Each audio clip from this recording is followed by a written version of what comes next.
સુરતના ભેસ્તાનમાં સતીશ ઉર્ફે સતીશ મરાઠાની ચકચારી હત્યા કેસમાં સુરત ક્રાઇમ બ્રાન્ચે તાપી એલસીબી અને ભેસ્તાન પોલીસે સંયુક્ત ઓપરેશન પાર પાડ્યું। ગણતરીના કલાકોમાં 4 આરોપી અને 4 કાયદાના સંઘર્ષમાં આવેલા કિશોરને ઝડપી પાડ્યા હતા, તો પોલીસે દેશી પિસ્તોલ, તમંચા અને વાહનો સહિતનો મુદ્દામાલ કબજે પણ કર્યો હતો। સુરતના ભેસ્તાન વિસ્તારમાં સતીશ ઉર્ફે સતીશ મરાઠાની હત્યા બાદ સમગ્ર શહેરમાં ચકચાર મચી હતી। ઘટનાની ગંભીરતાને ધ્યાનમાં રાખી પોલીસ કમિશનરના માર્ગદર્શન હેઠળ સુરત ક્રાઇમ બ્રાન્ચ અને ભેસ્તાન પોલીસની અલગ અલગ ટીમો બનાવવામાં આવી હતી। તપાસ દરમિયાન સીસીટીવી ફૂટેજ, ટેકનિકલ સર્વેલન્સ અને હ્યુમન સોર્સિસના આધારે માહિતી મળી હતી કે આરોપીઓ મહારાષ્ટ્ર તરફ ભાગવાની તૈયારીમાં છે। ત્યારબાદ સુરત ક્રાઇમ બ્રાન્ચ અને તાપી જિલ્લા એલસીબીની સંયુક્ત ઓપરેશન હાથ ધરી સુરત ધુલિયા હાઈવે પર નાકાબંધી કરી હતી। આ ઓપરેશનમાં 4 આરોપી અને 4 કાયદાના સંઘર્ષમાં આવેલા કિશોરને ઝડપી પાડી લેવામાં આવ્યા હતા। તેમાંથી પાસેથી 2 દેશી પિસ્તોલ, 1 તમંચો, 1 મેગેઝીન અને 3 મોપેડ કબજે કરવામાં આવ્યા છે।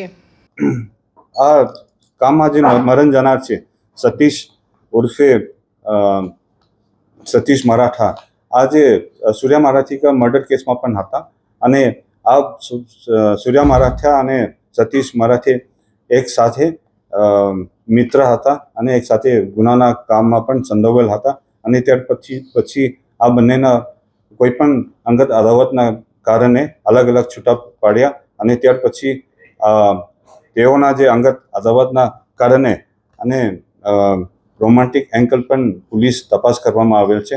આ ચોક્કસ કારણ શોધવા માટે આ જે પોલીસ અલગ અલગ પાસાઓ પર તપાસ કરવામાં આવેલ છે અને બાકી ચોક્કસ કારણ આ તપાસનો વિષય છે।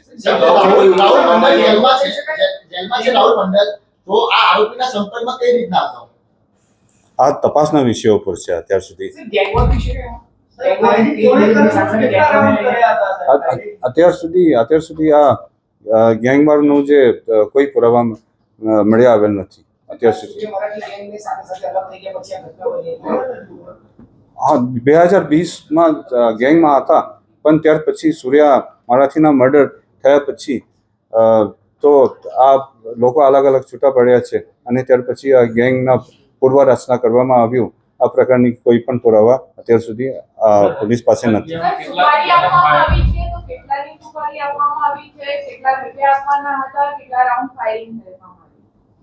આજે તપાસનો વિષય છે।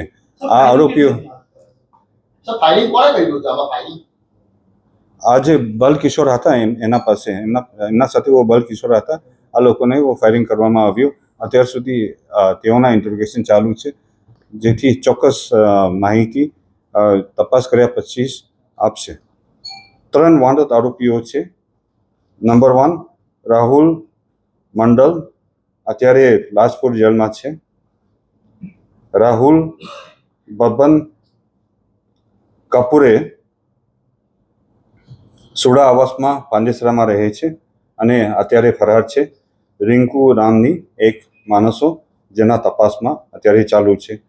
તપાસ દરમિયાન 2 પિસ્તોલ અને 1 તમંચા પોલીસે ગુનાવાળી જગ્યા ઉપર અને આરોપીઓના અંગ જથ્થી તરફ જપ્ત કરવામાં આવેલ છે। આ ગુનાના મોડસ ઓપરેન્ડી આ પ્રકારની હતી। ગઈ તારીખ 5 ઓગસ્ટ 2026ના રોજ મરણ જનાર સતીશ મરાઠા એક મહિલા સાથે ભેસ્તાન સરસ્વતી આવાસમાં સ્વિફ્ટ કારમાં આવેલ। આ દરમિયાન ગુનામાં સંડોવાયેલ બલ કિશોર નાઓએ મરણ જનાર સતીશ મરાઠાનું મર્ડર કરવા ઘટેલ કાવતરાની ભાગરૂપે બાઇક ઉપર પીછો કર્યો।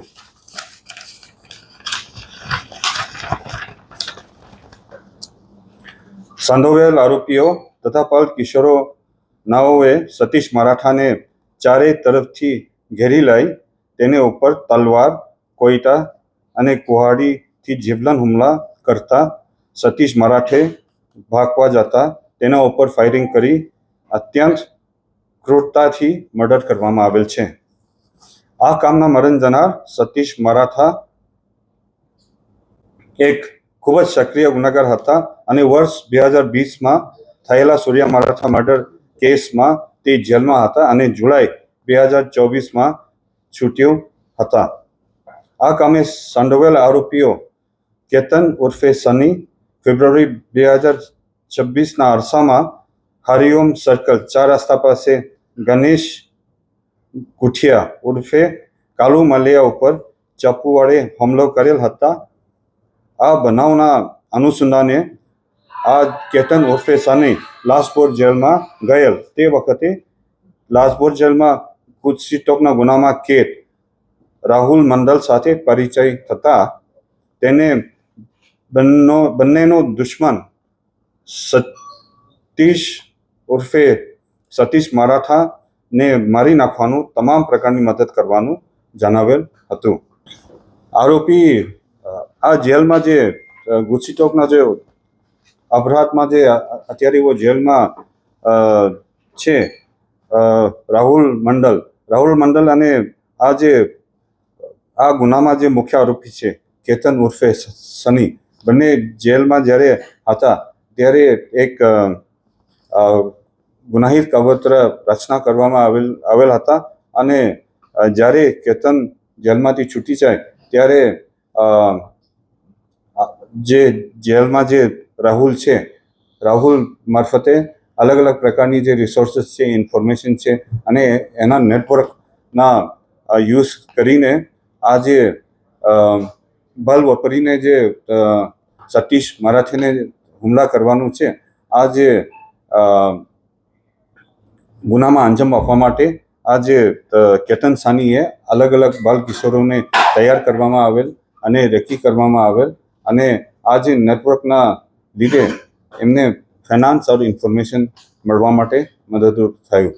પોલીસના જણાવ્યા મુજબ આરોપી લાંબા સમયથી સતીશ મરાઠાનો પીછો કરી રહ્યા હતા. ઘટના દિવસે કારનો કાચ તોડી સતીશને બહાર બોલાવવામાં આવ્યો અને ત્યારબાદ ચારેય બાજુથી ઘેરી તલવાર, કોયડા, કુહાડી જેવા હથિયારોથી હુમલો કરવામાં આવ્યો હતો અને ભાગવાનો પ્રયાસ કરતા તેના પર ફાયરિંગ પણ કરવામાં આવ્યું હતું.